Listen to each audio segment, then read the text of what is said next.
你有没有发现，最近内地娱乐圈的空气越来越不对劲了？陈都灵一段看似普通的颁奖礼宣传片，被网友逐帧放慢，牙齿消失，表情僵硬，背景像地下室，原本的商业影片硬生生被看成了恐怖片。而就在同一时间，另一位顶流女星鞠婧祎却在现实世界里和资本正面开战，解约、伪造合约、经济犯罪指控，一步步把娱乐圈最黑暗的角落拉到聚光灯下。这些事看起来毫不相干，但真的只是巧合吗？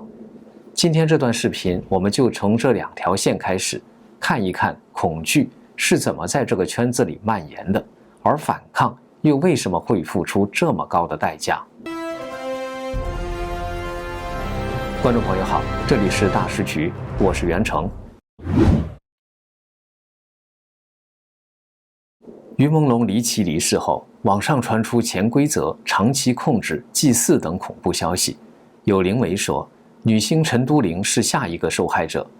近日，陈都灵公开露面，但不但没有平息舆论，反而引发更多讨论。这两天，大家有没有刷到那段视频呢？就是腾讯星光大赏的那个宣传片，主角是陈都灵，她微笑着约大家12月21号去看颁奖礼。看起来是一个很正常的商业宣传，但是有一个叫光之子龙儿的博主把视频放慢到0.2倍速的时候，发现陈都灵在说话张嘴的瞬间，后面的牙齿竟然消失了。这事儿一出来，网上瞬间就炸了，大家都在问，这是特效崩了，还是光影问题，还是说这根本就不是我们认识的那个陈都灵？更让人觉得后背发凉的是背景。有眼尖的网友指出，陈都灵录这段视频的背景，那面灰色的墙看起来像极了水泥墙，这一下子就让人想起了之前于朦胧直播里那个水泥墙，以及被控制在地下室等传闻。评论区里现在的画风已经不是在讨论明星美不美了，全是在说恐怖。有人说，看他神情畏缩，跟以前那个开朗的样子判若两人，甚至有人怀疑这又是那种所谓的献祭仪式。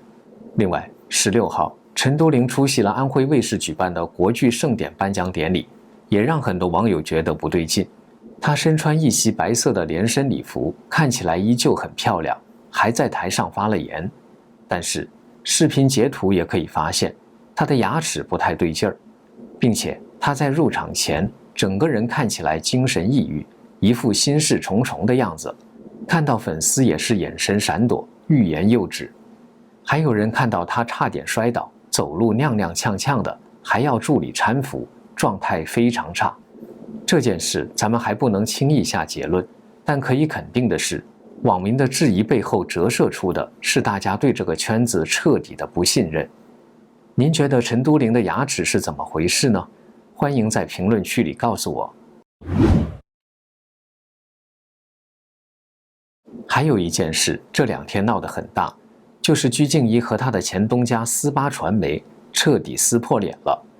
本来呢，艺人合约到期走人是再正常不过的事。鞠婧祎那边说，合约今年6月就到期了，不想续约，但斯巴传媒不干了。这两天双方你来我往，声明发得像雪片一样。最让我觉得这事变味的是斯巴传媒在12月18号发的一个最后通牒，他们直接用了非常重的词，指控鞠婧祎涉及严重经济犯罪，还要向国家机关实名举报。听到这儿，是不是觉得有点背脊发凉呢？在现在的内娱环境下，一旦沾上税务或者犯罪这几个字，基本上就是奔着封杀去的。这已经不是简单的商业纠纷了，这是要毁掉一个艺人的职业生涯啊！接下来要跟大家分享一个非常重要也非常划算的好消息。我们一直大力推荐，而且经常卖到断货的韩国济州岛红海参修复饮，在圣诞期间推出了超级优惠。有一位观众写信来说，他这次下单买了很多，送给员工做年终福利。他说，以往他都是包红包，但今年他改成送红海参了，就是希望大家有个好身体、好精神。而且他自己还要再囤一批货，因为上次断货后他2个月没服用。他长期睡眠不足导致的口腔溃疡非常严重。这次货一到，他立马服用，2天就不疼了，第3天伤口全部愈合。这个产品是用当地海女亲自下海采到的珍稀红海参做成。红海参不仅能促进细胞修复、延缓老化，还能补钙造血、改善气色，对气血虚弱、高血压、肝功能差或者是免疫力低下的人都很有帮助。这个红海参修复饮的成分，90%是深海野生红海参，还有10%的韩国名贵红参和纯天然蓝莓原液，做成果冻口感，完全没有腥味，小孩大人都喜欢，特别适合圣诞、新年送给家人和朋友。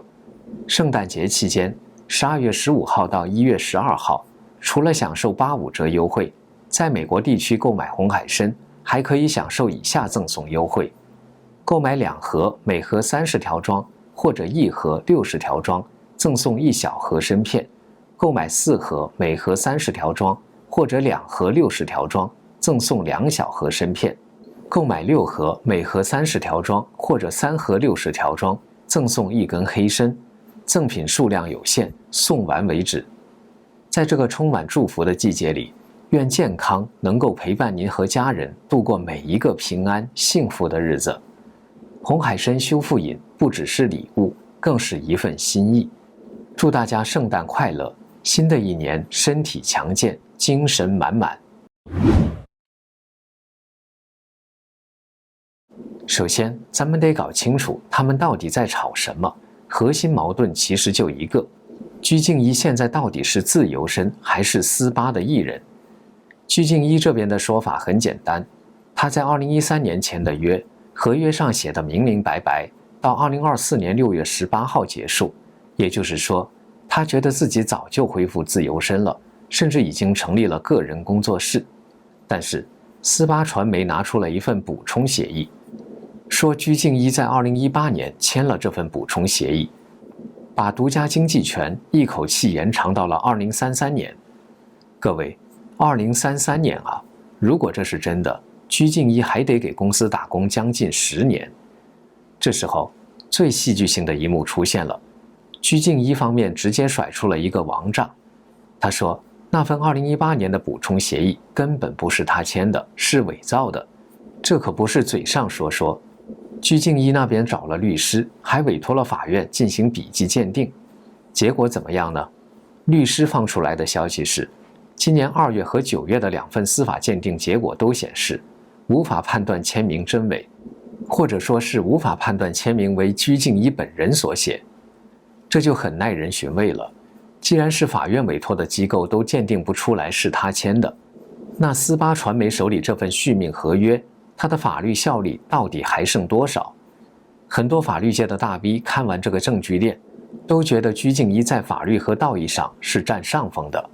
说到这儿，我想问问大家，如果您是鞠婧祎，明明没签字，却被公司拿出一张纸，说你卖身到了2033年，您会怎么做呢？欢迎在评论区打出您的想法。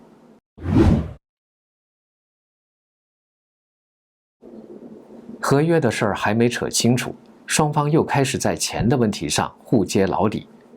这部分也是吃瓜群众最爱看的，明星到底赚多少钱？斯巴传媒为了证明自己对鞠婧祎不薄，直接晒出了数据。他们说，这么多年累计支付给鞠婧祎的税前报酬大约是1.39亿元人民币，每个月还给他发固定工资，现在是每个月25万人民币。除此之外，还给他配了豪车、司机，甚至还买了外滩155平米的江景公寓给他住。听起来是不是挺像样的？特别是有网友说，月薪25万，我干1年都不到这个数，他还不知足。但是有媒体分析，作为斯巴传媒的一姐，也就是所谓的摇钱树，鞠婧祎这些年演了10几部大女主的戏，给公司带来的营收和流量是巨大的。跟他创造的价值相比，这1.39亿分摊到10年里，很多业内人士都觉得其实挺寒酸的。甚至有传闻说，他脱离公司这1年赚的钱比过去10年加起来还多。更关键的是，鞠婧祎那边指控公司搞阴阳合同，他说公司签了双重合同，隐瞒了真实收入，长期拦截他该有的抽成，导致他实际拿到手的收入极低。而且关于那个豪车豪宅，有博主就指出来了，那都是登记在公司名下的，说白了那是公司的资产，只是让鞠婧祎赞助而已，并不是送给他的。一旦解约，人得走，房和车还是公司的。所以这到底是忘恩负义的白眼狼，还是被资本压榨的打工人？我觉得大家心里应该有杆秤。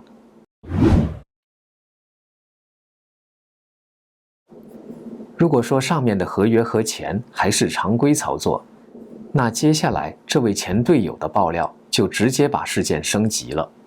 SNH48 的前成员，也是鞠婧祎以前的队友曾艳芬站出来了，他在微博上发了一篇长文力挺鞠婧祎。曾艳芬的爆料非常具体，主要有2点。第一，公司坑钱。他说公司给他接一部戏的片酬是100万，但是他实际拿到手的只有9万元左右，算下来公司的分润比例高达91%。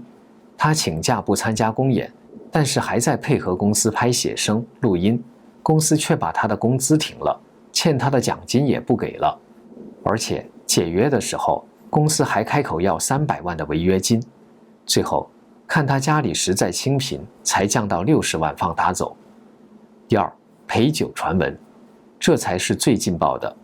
曾艳芬说，在2014年到2017年公司筹备上市期间，有些成员被安排去商务酒局陪那些老板喝酒，虽然他也帮公司老板解释了一句，说可能只是应酬，老板也会保护成员，但被叫去陪酒这几个字一出来，网上瞬间就炸了。48传媒的反应非常快，立马就报警了。他们说这是造谣诽谤，已经向上海市公安局报案，并且委托律师提告。这件事现在变成了罗生门，曾艳芬敢实名爆料，还在风口浪尖上挺鞠婧祎，说明他手里可能真是有点东西。但48直接报警，也说明他们底气很足，或者至少想表现的底气很足。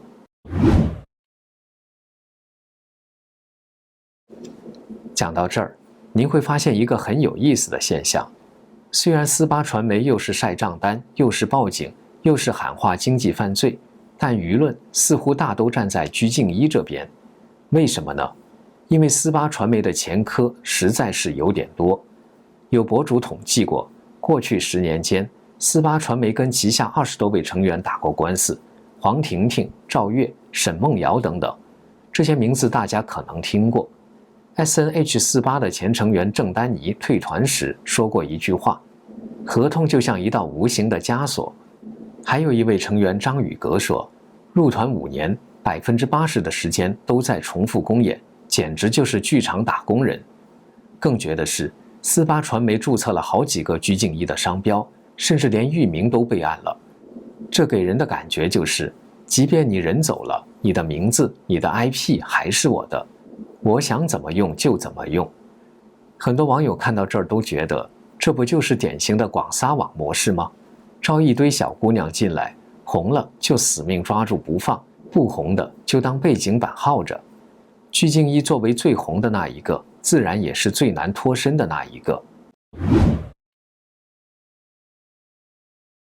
这场大战现在还在进行时，但对鞠婧祎来说风险真的很大。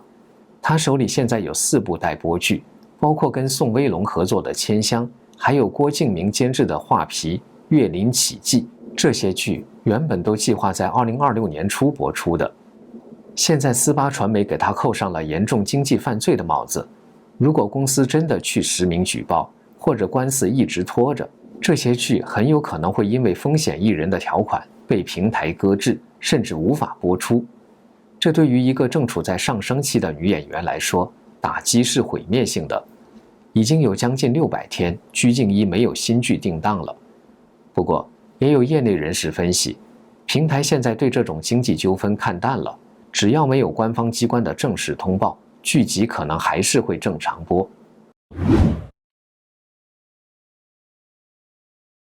最后，我想说2句心里话。鞠婧祎和斯巴传媒的这场纠纷，其实已经超出了娱乐八卦的范畴，它让我们看到了一个光鲜亮丽的偶像产业背后可能存在的残酷现实。一方面，公司前期确实投入了资源培养，觉得艺人红了就跑，没良心；另一方面，艺人付出了青春和劳动，红了之后发现收入分配极度不公，甚至还要面对长达20年的卖身契，想走走不掉。这场官司结局如何，可能会成为以后内娱经济合约的一个风向标。好了，今天的内容就讲到这里。您觉得斯巴传媒这次能靠经济犯罪的指控扳倒鞠婧祎吗？还是说鞠婧祎能像之前的解约艺人一样赔钱赎身，从此天高任鸟飞？请在评论区留下您的看法，我们一起讨论。这里是大时局，感谢您的陪伴与思考，请订阅、分享并打开小铃铛，一起在动荡中坚守真相，在黑暗中点燃希望。